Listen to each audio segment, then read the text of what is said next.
Here. Push. Here.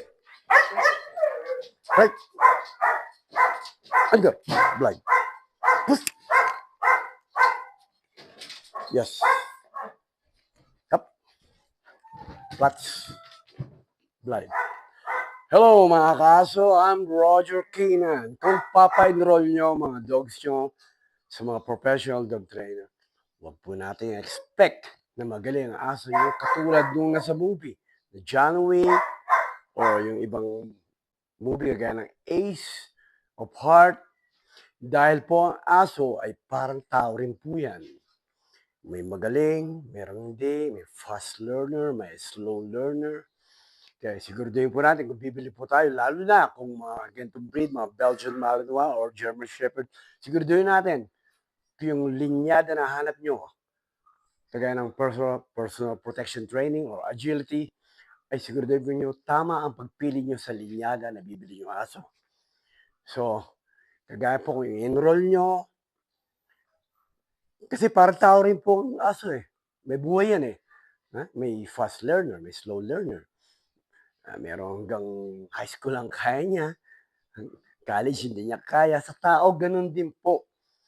Kaya siguraduhin nyo at tama ang napili nyo. At kung sa turnover commands na, isure nyo po, ipasok po sa ating mga kokote ang mga ituturo ng trainer. Isure po natin, pakinggan natin maigi. May video naman, i-review. Bago pumunta sa turnover commands, i-review nyo yung video kung tama ang gagawin nyo, dapat tama. Ha? Kaya intindihin nyo po. Ha?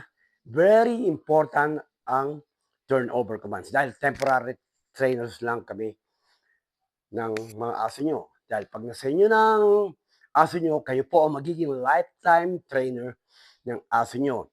I-sure nyo po, pakinggan nyo maigi ang ituturo.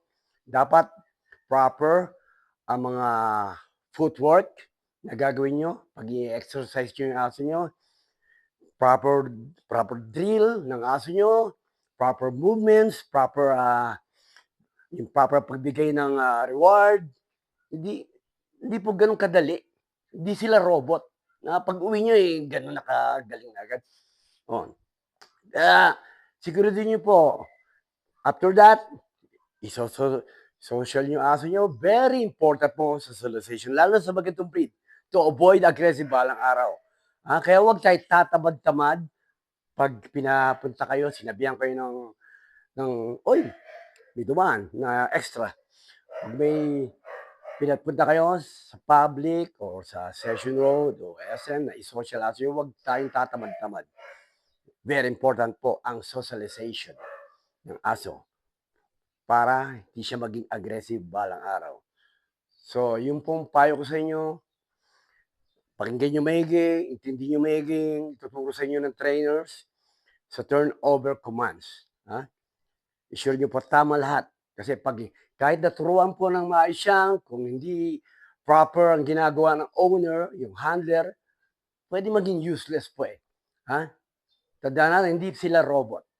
Kaya kailangan i-sure nyo yung mga footwork. Tama po. Mga drills, proper movements, proper pagbigay ng rewards. Yun lang po may papayo ko sa inyo. Please don't forget to subscribe my YouTube, Roger K9, my TikTok, Roger K9, and follow my Facebook, Dog Trained by Roger K9. Kung may mga tanong po kayo, libre sagot po. Sasagutin ko po ng libre. At nagbibigay din po ako ng mga free obedience training sa mga rescue dog. Ilan po. Bye-bye. I'm Roger K9. Ingat, mga kaso.